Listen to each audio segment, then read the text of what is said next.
Homeschool Conversations with Humility and Doxology is back with another summer audioblog series. Today's guest is Kelly Kotanidis from Fearless Homeschool, and Kelly is here to talk to us about different yearly homeschool scheduling options.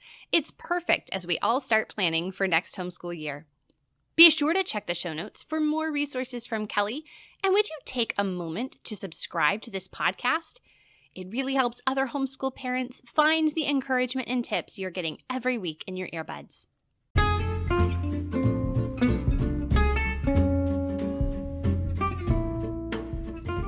Well, if you've been around here for any length of time, you know how much I love including poetry and other beautiful memory work in our family's homeschool day.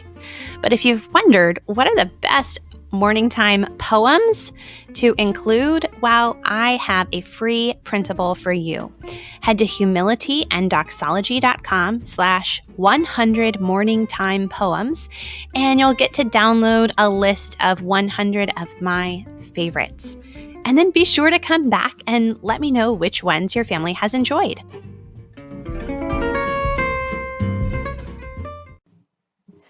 Yearly homeschool schedule options with Kelly Kotanidis of Fearless Homeschool. Now, when most people start homeschooling, they don't even think about what sort of schedule they'll have. They just assume that they'll follow the school year, which kind of makes sense, right? But when you start hearing about what other people are doing, it tends to be a bit of an aha moment in realizing that we don't have to stick to the school schedule and do 4 terms per year of about 10 weeks each with a long summer holiday, as most of us do here in Australia. There's no actual reason to stick to the school timetable. We can structure our year however we like. Now, that's exciting, but it can also be a bit overwhelming because looking at that huge chunk of blank time that is going to be filled whether we like it or not can be rather scary. So if you feel a bit uneasy about striking out and making your own schedule, here are some reasons not to stick to the school timetable. First, you can arrange all of your activities to suit you. You don't have to fit them into an outside schedule. You can do them when they suit your needs. Second, you can go away on holidays and to popular places while other kids are in school, so it is much cheaper and quieter. And I think that this is a huge perk of homeschooling.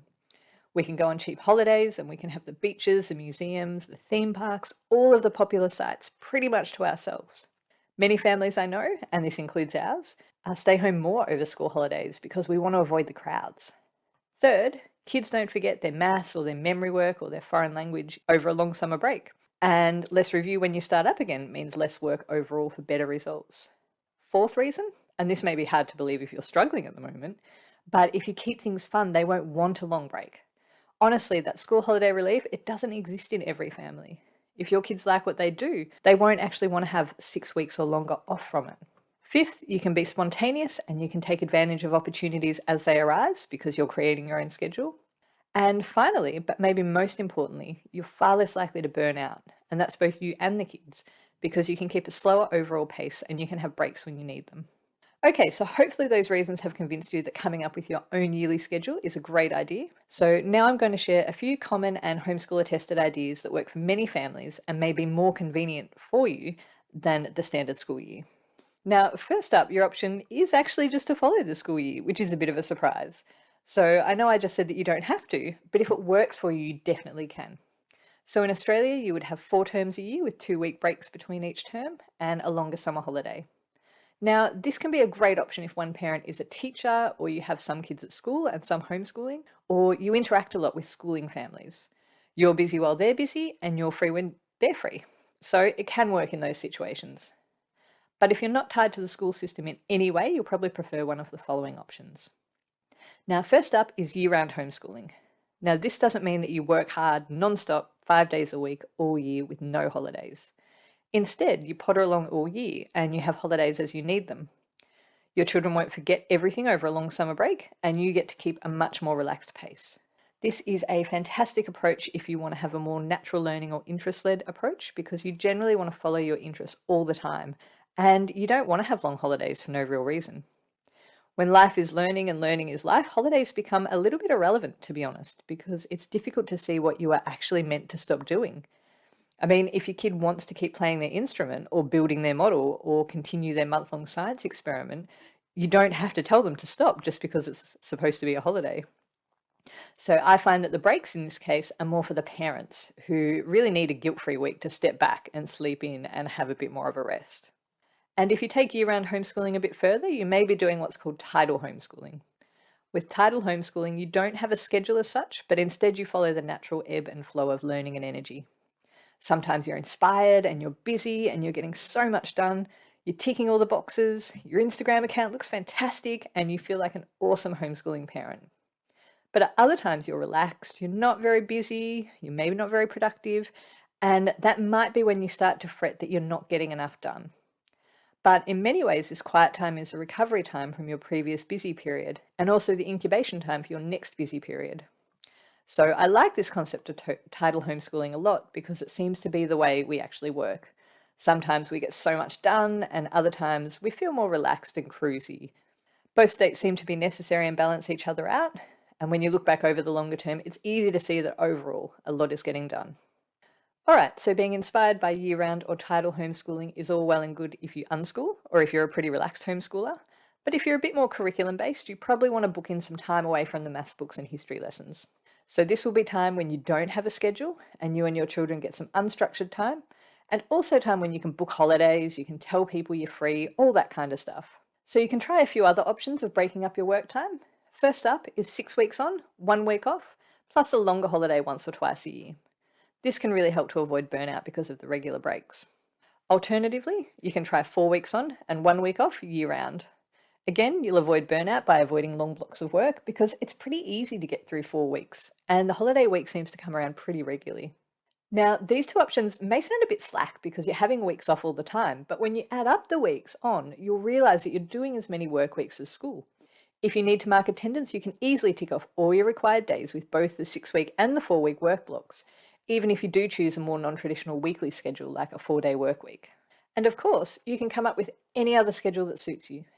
So if you have a fly-in, fly-out or military parent or other outside schedule for your family, you can do more bookwork when they're away and less when they're at home. So that could mean that on the 10 days your partner is away working, you can do lots of bookwork, and then on the 5 days they're home, you don't do any. So that's fine. You don't even have to stick to the normal Monday to Friday work week. If you have a big event coming up, like a new baby or a house move, then make sure you allow for plenty of time off to reduce the stress at that time as well. Just stand back and look at 6-month blocks or the entire year, and that will reassure you that yes, you will still fit plenty of work time in. When you're planning this out, also think about the subjects that you'll cover. So you don't need to do all subjects all the time.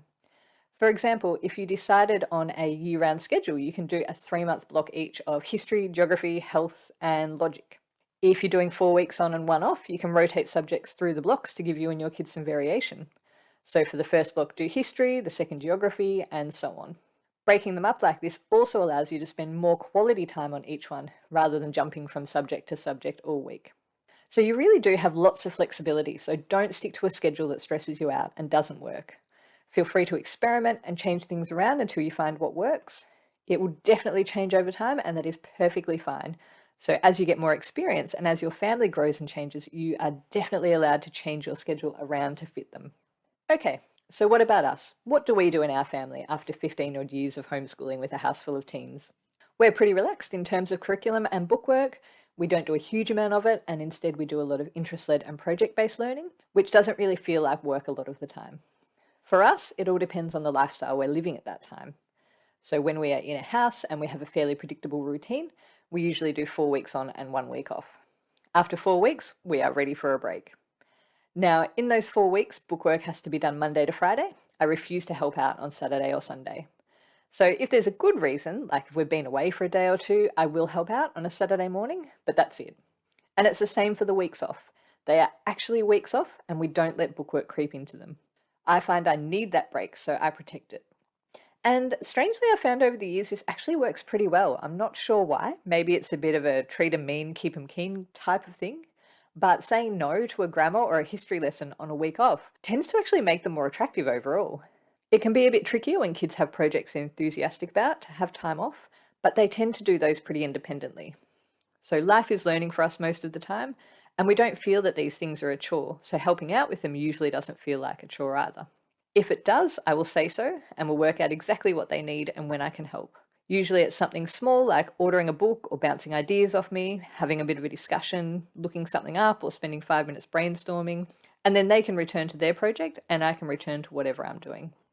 Right now, we're also kind of living by my eldest daughter's university schedule, so we make sure that when she's on holidays and back home, we can all do things together and we all get time off as a family.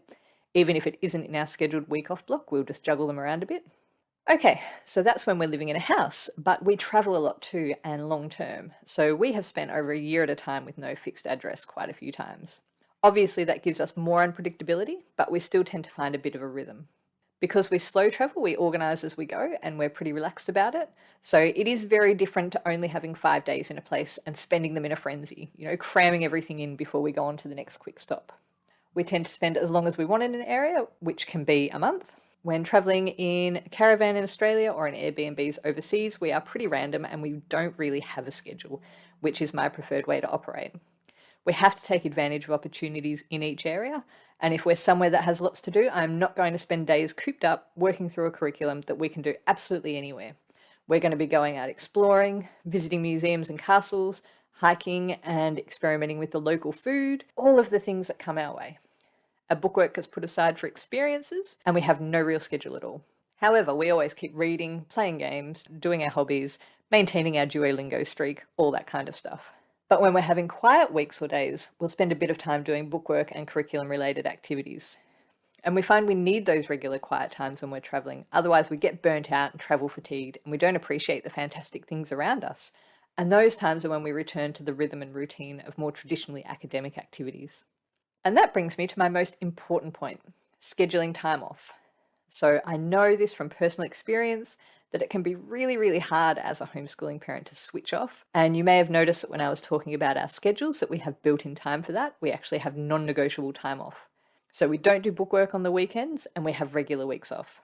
And I don't spend all that time off preparing for the next burst because I need an actual break. I read books, we play games, we do craft, we get outdoors. And although we do this during our regular weeks too, the time off does feel more relaxed and gives my brain the rest it needs to be able to get back into it. And I really think that building in that rest time, that time when you can be free from so many expectations without feeling guilty and neglectful, is really important. Any long-term homeschooler will tell you that if you keep your nose to the grindstone all week, every week, you will get tired and burnt out and turn into the grumpy, no-fun parent. And you'll want to run away from your life, and we kind of want to avoid that. So please don't skip the rest times. Don't be tempted to fill them with enriching activities that will only frazzle you. And don't be scared to say no. I can't do that right now because I'm having a break. The world will not stop and your kids will not need therapy for the rest of their lives because you weren't available and willing 24/7, 365 days a year. A bit of boredom or independence is actually a really good thing.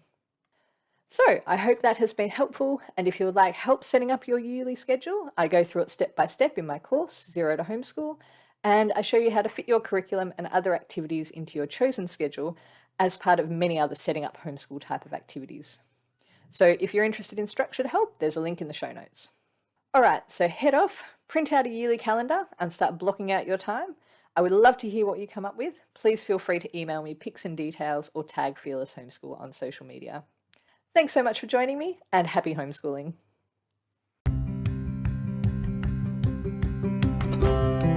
Thanks so much for listening to the Homeschool Conversations audio blog series. I'm so thankful for each of the guests who are sharing their ideas with us this summer. Check the show notes to find more resources from today's guest. And would you please take a moment to leave a rating and review for this podcast in your app? It really helps other homeschool parents find the show. Would you like a copy of my free homeschool planning guide? Head to humilityand.doxology.com/homeschool-planning-guide or check the link in the show notes for this episode. I'm busy recording more scintillating interviews for season 6 of the podcast. But in the meantime, there are so many fabulous episodes you can catch up on this summer. Check today's show notes to see this week's podcast replay suggestion.